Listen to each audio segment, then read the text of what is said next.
let's talk about the Philippines.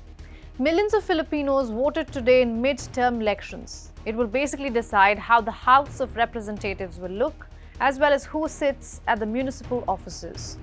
But this election has come to revolve around one man, sitting 11,000 kilometers away in the custody of the International Criminal Court.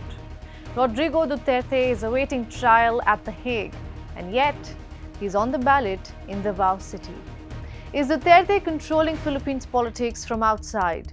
Why do Filipinos have a split opinion about Duterte? Will this election be the end of Duterte's political family?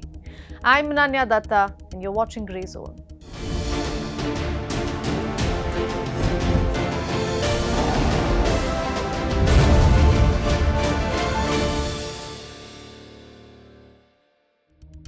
It's been 62 days since the former Philippine President Rodrigo Duterte was arrested and transferred to the custody of the International Criminal Court.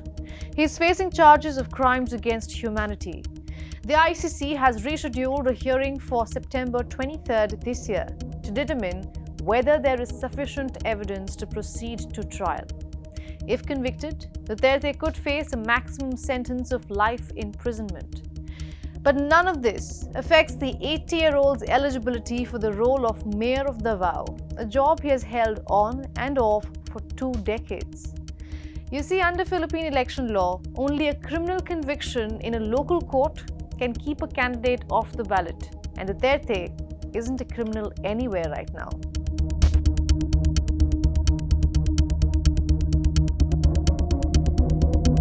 Rodrigo Duterte is a polarizing figure in the Philippines. He built his reputation as the Punisher while he was the mayor of Davao for more than 20 years. During his on and off tenure, more than 1,000 people were killed, including suspected drug users and dealers. If you destroy my country, I will kill you. Make no doubt about it. If you destroy the generation of Filipinos coming up to replace us, I will kill you. Simple as that. His pledge to launch a nationwide crackdown on drug gangs became the feature of his successful presidential campaign in 2016.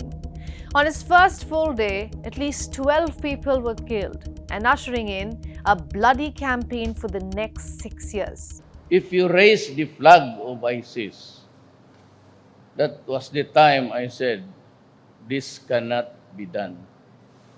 It has to be stopped. And I'm willing to gamble with Marcelo. And I will put a stop to it. And I think everything that ails Mindanao. By the end of his term in 2022, the police claimed they had executed 7,000 people. The rights group put the figure at 30,000. Many of these victims were dumped in garbage sites and open fields.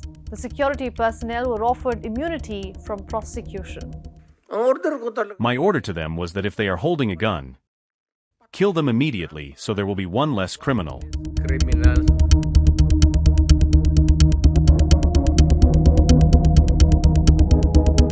The ICC has been probing the former president since the year 2017.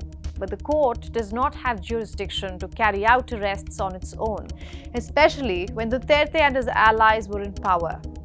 It was only in March this year that he was arrested and flown out of the country abruptly, at a time when Ferdinand Marcos Jr. was in power, Duterte's political opponent. The arrest has divided the country. While some in Manila say they have finally gotten justice for the loss of their loved ones, there are others who are sending vans of flowers pulling up at the ICC's detention center for Duterte.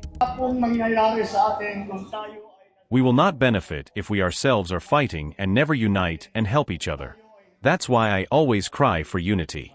That's why we united all the best senators to show that we will continue our progress, development, peace building, and poverty alleviation for our fellow men.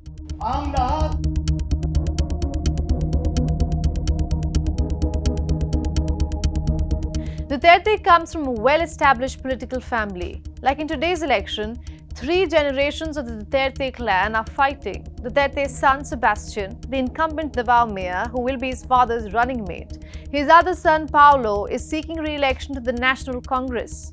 Two of Paolo's sons are running for local council seats, but the spotlight is on Duterte's daughter, Vice President Sara Duterte. She is in a long-running feud with President Marcos Jr. They won the election together, interestingly, but ever since, political divisions have become very public.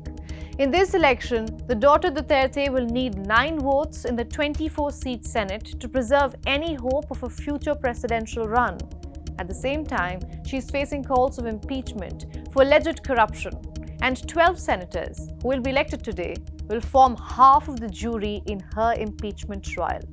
So in many ways, this vote will be a do or die for Sara Duterte's political career, and hence her family's political career. Rodrigo Duterte may be behind bars in The Hague, but his influence continues to shape the Philippines. His name is still on the ballot, his children are in the running, and his legacy is one built on fear and force is still very much in play. This election has the potential to bury at least one surname in the ground. Will it be the Dutertes or Marcos is something we'll have to see. I'm Ananya Dutta, you're watching Grey Zone.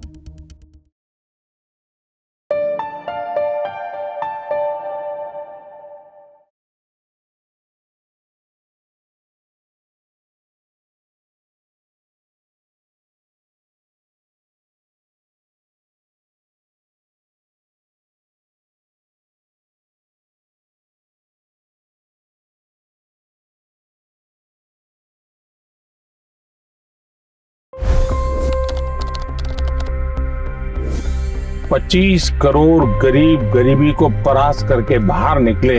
For the good of our nation, let's work together and let's truly make America great again. The fastest news breaks. Requested PM saying that look, you will have to speak to Putin and to Zelensky. The biggest news makers. The relationship with India is probably the most important bilateral relationship the US will have for the rest of this century. The capital delivered quite an election result today. Expert analysis. The million-dollar question today is how to stop this dance of death. Ground reports.